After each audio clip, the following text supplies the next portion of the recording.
Hello दोस्तों, आपका अपना यूट्यूब चैनल श्रीनिधि एकेडमी आपका हार्दिक स्वागत करता है। मैं हूं जितेंद्र कुमार और आज की वीडियो में हम कक्षा 12 में केमिस्ट्री फर्स्ट के पहले पार्ट ठोस अवस्था के एक बहुत ही महत्वपूर्ण टॉपिक पर बात करने जा रहे हैं। और आज का जो हमारा टॉपिक है वह है आदर्श क्रिस्टल तथा क्रिस्टल ठोसों में अपूर्णताएं। तो वीडियो में अंत तक बने रहिए। अगर आप इस चैनल पर नए हैं तो चैनल को सब्सक्राइब कीजिए, वीडियो को लाइक कीजिए और ज़्यादा इसको शेयर कीजिए। तो ये समझते हैं और बात करते हैं कि आदर्श क्रिस्टल क्या होते हैं और क्रिस्टल ठोसों में जो अपूर्णताएं या दोष होते हैं वो क्या होते हैं। अगर हम आदर्श क्रिस्टल की बात करें तो आदर्श क्रिस्टल ऐसे होते हैं जिसके अवयवी कण पूर्ण रूप से नियमित होते हैं, ठीक है।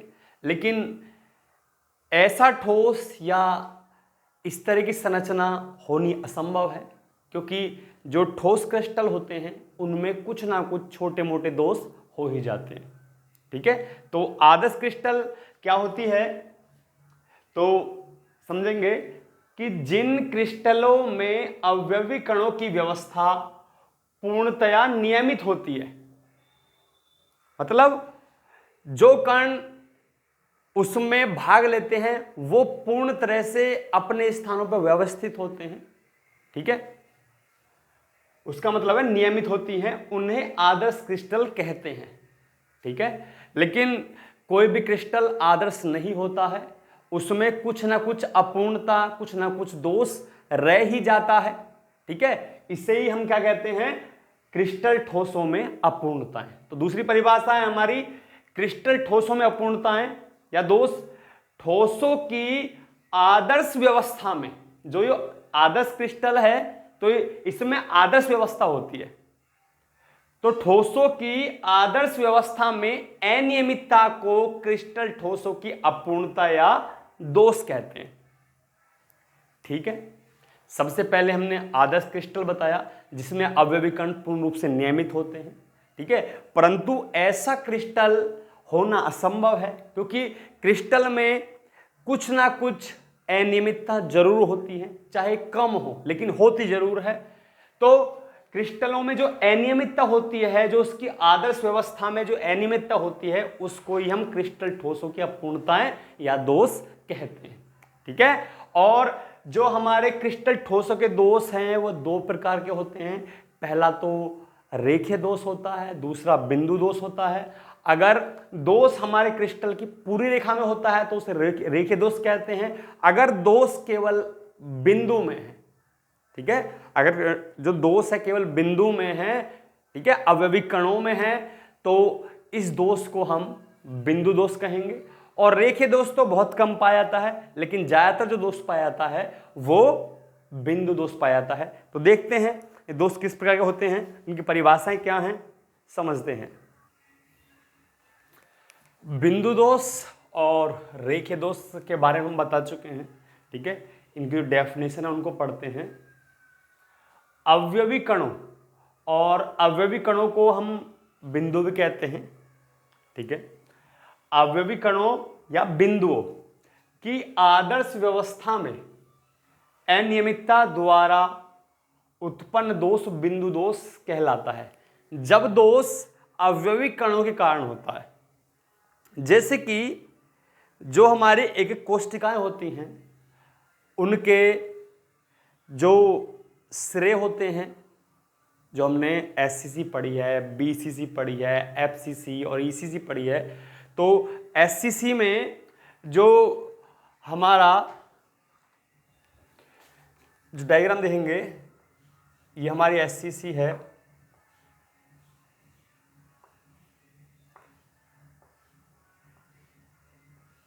ठीक है। इसके सिरों पर एससीसी में जो सिरे हैं उन पर अवयवी कण होते हैं, ठीक है। और ऐसे ही जो बीसीसी होती है उसमें जो इसके कोने होते हैं, इनके अतिरिक्त केंद्र पर स्थित होता है एक अवयवी कण। इसके अलावा एफसीसी में कोनों के अतिरिक्त इसके हर एक फलक पर एक अवयवी कण उपस्थित होता है। अगर जैसे ये SCC है, इसके कोने पे से एक अवयवी कण गायब है, वो है ही नहीं। कुल मिलाकर 7 कोनों पर तो उपस्थित है लेकिन एक कोने पे नहीं है, तो इस तरह का दोष बिंदु दोष होता है। ठीक है, इस तरह का दोष बिंदु दोष होता है। और जो रेखे दोष है, हमारा कोई ठोस है, ठीक है, बहुत सारी एक कोष्टिकाएं मिलकर एक रेखा का निर्माण करती हैं और पूरी रेखा में दोष होता है। अगर पूरी रेखा में दोष होता है, जितनी भी कोष्टिकाएं हैं सभी में कुछ ना कुछ दोष है, मतलब पूरी रेखा में दोष है, तो वो हमारा रेखीय दोष कहलाता है। पढ़ेंगे, ये तो पढ़ लिया हमने, इसको पढ़ेंगे रेखीय दोष। जालक बिंदुओं की पूर्ण पंक्ति में, जालक बिंदुओं की पूर्ण पंक्ति में जो दोष पाया जाता है उसे रेखीय दोष कहते हैं। ठीक है, अब इसके कारणों के बारे में बात करते हैं कि कारण किस प्रकार होता है, कारण क्या होते हैं इन दोषों के उत्पन्न होने के। जो ठोस होता है उसमें बहुत अधिक मात्रा में अवयवी कण भाग लेते हैं और बहुत अधिक मात्रा होने के कारण दोष के चांस ज्यादा होते हैं।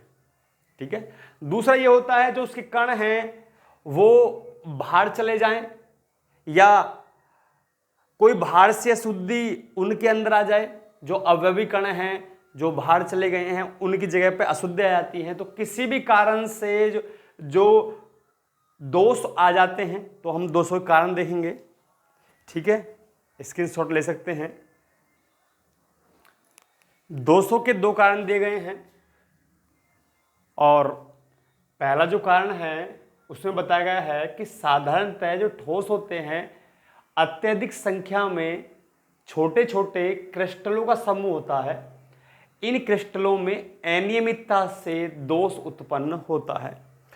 हमने जब इस वीडियो को स्टार्ट किया था तो उस समय आपको हमने आदर्श क्रिस्टल की परिभाषा बताई थी कि आदर्श क्रिस्टल में जो अवयवी कण होते हैं वो पूर्ण रूप से व्यवस्थित होते हैं, उनमें नियमितता जो है 100% पाई जाती है। उसके बाद हमने क्रिस्टलों में दोष बताए थे कि जो आदर्श क्रिस्टल है उसका पाया जाना असंभव है, क्योंकि जो हमारे ठोस होते हैं उनमें जो अवयवी कण है बहुत अधिक मात्रा में भाग लेते हैं, इसलिए उनमें अनियमितता पा ही जाती है। ठीक है, जो अनियमितता है वो आ ही जाती है, तो इस कारण से दोष उत्पन्न हो जाता है। ठीक है, तो साधारणतः ठोस अत्यधिक संख्या में छोटे छोटे क्रिस्टलों का समूह होता है। इन क्रिस्टलों में अनियमितता से दोष उत्पन्न होता है। ठीक है, जो हमारे क्रिस्टल हैं, जो एक एक कोष्टिकाएं हैं, ठीक है, उनमें अनियमितता पाई जाती है। दूसरा है कणों का अपना स्थान छोड़ने। जो हमारी एक एक कोष्टिकाएं हैं वो कणों से मिलकर बनी होती है, अगर उसमें से कोई कण अपना स्थान छोड़ दे या किसी वह अशुद्धि की उपस्थिति कारण या कोई बाहर से कोई अशुद्धि हमारे एक कोष्टिका में एंट्री कर जाए, अशुद्धि के कारण क्रिस्टलों में दोष उत्पन्न हो जाता है। ठीक है, तो 2 कारण है। सबसे पहला कारण, क्योंकि जो अवयवी कणों से जो बहुत बड़ा ठोस बनता है तो अवयवी कण बहुत अधिक संख्या में होते हैं और अवयवी कणों में अनियमितता आ ही जाती है। पहला ये है। दूसरा ये है जो एक कोष्टिकाएं हैं उनके अंदर जो अवयवी कण हैं वो अपना स्थान छोड़ देते हैं, इस कारण से भी दोष आ जाता है। या बाहर से कोई अशुद्धि हमारी कोष्टिका में एंट्री कर जाती है, हमारे ठोस में एंट्री कर जाती है, तो भी दोष आ जाता है। ठीक है, तो ये तो हमारे कारण हो गए।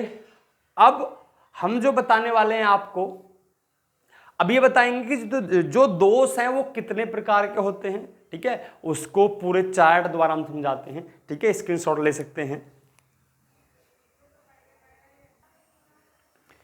चार्ट बनकर कंप्लीट हो चुका है।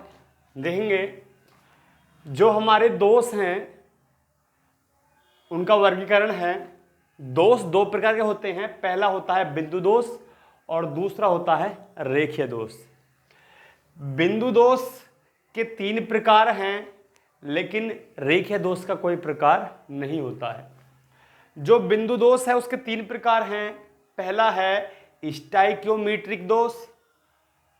स्टाइकियोमीट्रिक दोष, इसको हम रस समीकरण मितीय दोष भी कहते हैं। ठीक है, इनकी परिभाषाएं हम नेक्स्ट वीडियो में बताएंगे।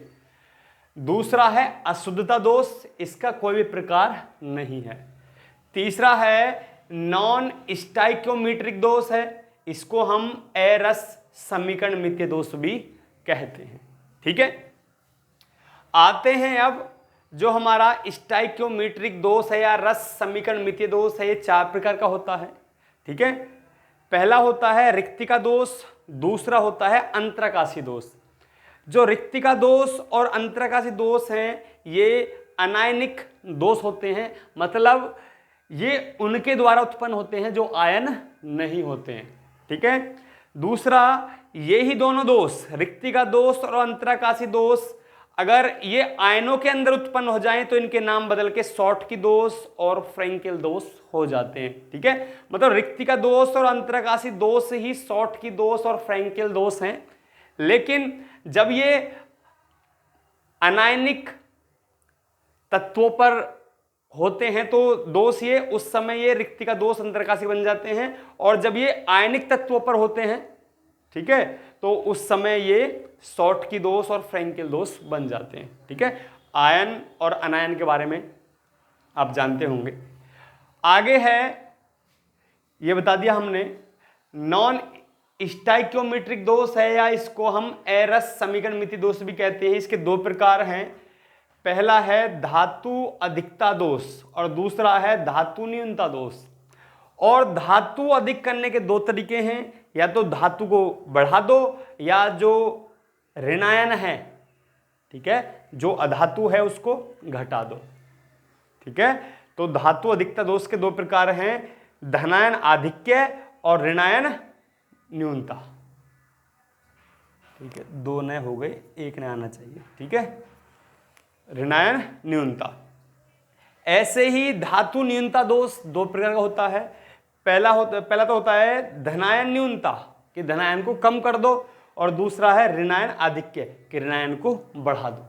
ठीक है, तो इन सब के बारे में डिटेल से हम नेक्स्ट वीडियो में बताएंगे।